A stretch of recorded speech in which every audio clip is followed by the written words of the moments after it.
الله من الشيطان الرجيم بسم الله الرحمن الرحيم الحمد لله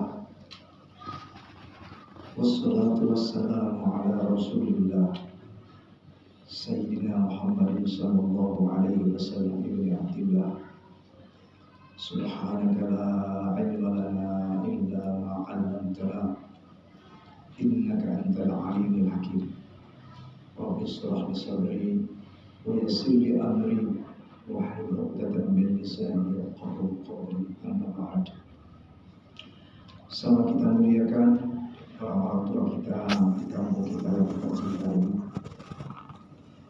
Bapak dan Ibu jemaah salat Isya menjelang tarawih dan witir yang sama kita mengharap ridha Allah Subhanahu wa taala. Semuanya apa kabar? Alhamdulillah.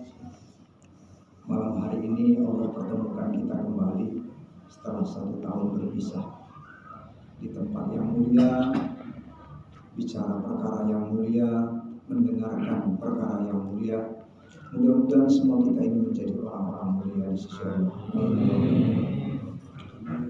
Mencari keberkahan, kita ngaji sebentar, karena kalau ditanya kebanyakan datang untuk sholat tarawih. Kalau ustadznya panjang-panjang ceramahnya kadang-kadang kepala. Apapun sadar itu untuk cari berkah, karena man salaka thariqan ya kamis bihi ilma sahalallahu thariqan bihi ila jannah. Yang mau istilahnya gampang duduk di majelis ilmu, Allah mudahkan untuk menuju surganya Allah.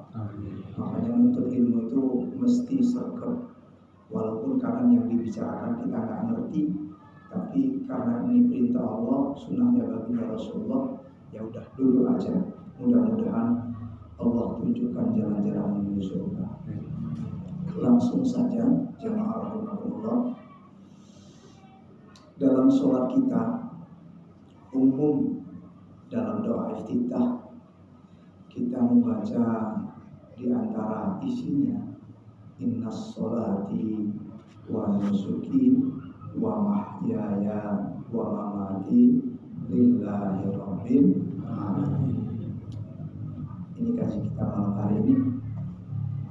Innas sholati, sesungguhnya sholatku, wa nusuki, ibadahku, wa mahyaya, hidupku, wa mamati, matiku, lillahi rabbil alamin.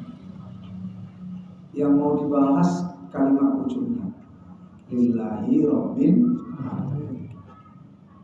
Sholat, ibadah, hidup dan mati mesti lillahi rabbil alamin. Apa maksudnya? Ada 2 maksud. Yang pertama, lillahi rabbil alamin, ulama menerjemahkan, memberikan makna mesti karena Allah. Sholat, ibadah, hidup, mati mesti ilahi anta maksudnya. Cuman niatnya cari ridho Allah, bukan mau cari ridho manusia, bukan mau mencari dunia, tapi lillahi rabbil alamin.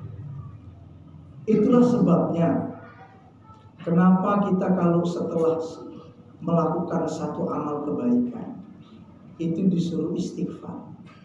Padahal kita sudah melakukan amal kebaikan. Selesai sholat misalnya, kan siap itu istighfar.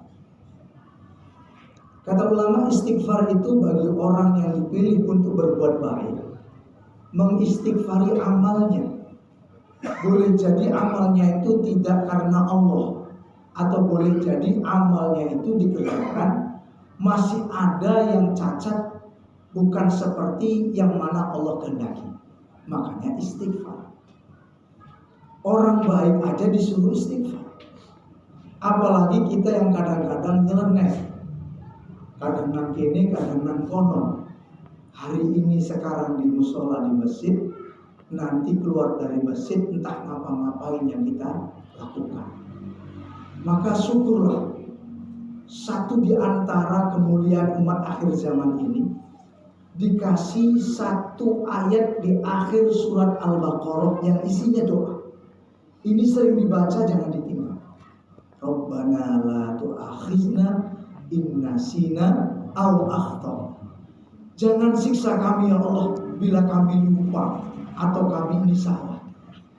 Sebab model kita ya kayak gini waktu di masjid seolah-olah macam wali sih. Walaupun wali santri, wali murid, tapi perasaannya begitu. Tapi nanti kalau sudah sampai rumah, sampai kampung di luar sana, walinya hilang. Jadi wali margatan. Apa tuh? Wali setan. Kan gitu.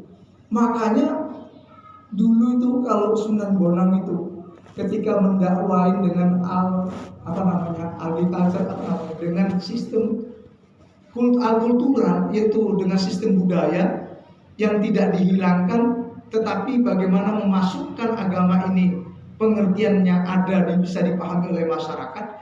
Gending itu selalu ditabur, nangning ya. Dangding ya? Di sana di sini, di sana di sini gitu. Walaupun kadang ingat, kadang enggak, kadang-kadang taat, kadang-kadang maksiat. Yang penting gendang terakhir itu mesti dangdang go. Cepet-cepet eling kepada yang Maha Agung. Walaupun entah kadang kita di sini di musola, nanti di luar entah ngapain, tapi yang jelas kita ini jangan sampai lupa kepada yang Maha Agung. Makanya kalau di bulan puasa ini ada yang belum bisa meninggalkan satu kebiasaan buruk, Rasulullah mengajarkan satu doa. Doa ini diajarkan oleh Sayyidatina Fatimah radhiyallahu anha. Ini dibaca, Ya Hayyu ya Qayyum bi rahmatika astaghis aslih li sya'ni kullah wa la takilni ila nafsi tarafatal ain. Ini dibaca. Orang yang sulit untuk meninggalkan kebiasaan buruk. Kadang Ramadan ini sufidati syaitan. Setannya dibelenggu tapi kok orangnya masih banyak yang kesetanan gitu. Ternyata kata Imam Ghazali diterangkan karena kebiasaan. Kebiasaan itu mengikuti kehidupan kita. Oleh karena itu untuk bisa menghindari kebiasaan buruk, itu dibaca doa ini. Karena suasana pendidikan tarbiyah ada di Ramadan. Ya Hayyu ya Qayyum bi rahmatika astaghis ashlih li sya'ni kullah wa la takilni ila nafsi tarafatal ain. Ya Allah, perbaikilah seluruh keadaanku. Janganlah aku ini diserahkan kepada nafsuku walaupun sekejap mata. Insya Allah yang punya kebiasaan-kebiasaan buruk akan bisa ditinggalkan. Nanti kalau sudah 1 bulan ditinggalkan di Ramadan ini, keluar Ramadan mau membuat lagi udah gak bisa. Insya Allah. Maka ini dibaca. Maka Billahirabbil alamin ini kita itu mesti hidup ini ditata betul karena Allah. Semakin hari menuju Allah, semakin dekat, semakin senang, semakin bahagia, kangennya muncul, ingin jumpa. Maka nanti kalau mati, itulah orang mukmin yang punya kegandrungan, punya istilahnya ngefans sama Allah. Matinya itu tersenyum karena ketemu dengan yang dikasihi, ketemu dengan yang dikangeni, yaitu Allah Subhanahu wa Ta'ala. Yang kedua maknanya Lillahirabbil alamin itu maknanya semua itu kata orang Jawa ngersani Gusti Allah. Artinya ini semua kehendak Allah. Bisa sampai masjid, kemudian kita belajar buat ketaatan yang Allah suka. Ini kalau bukan karena dikehendaki Allah, kita nggak bisa. La tuhariku syai'in illa biiznillah. Nggak bergerak satu benda kecuali itu diizinkan Allah.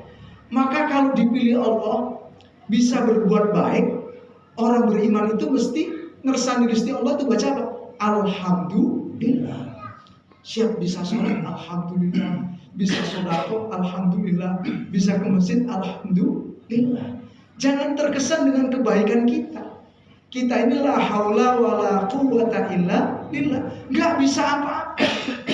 Kalau kita merasa gak bisa apa-apa, semua ini karena kebaikan Allah.